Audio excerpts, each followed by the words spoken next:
માણસ જ્યારે હપટમાં આવે તારે કબૂલ કરે તો હજી કબૂલ ના કરે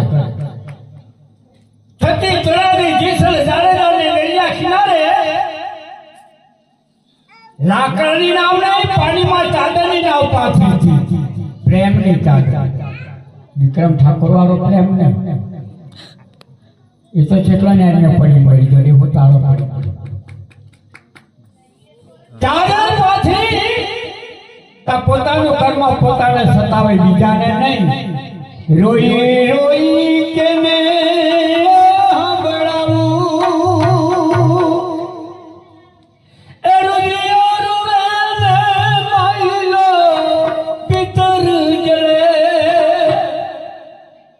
Hey!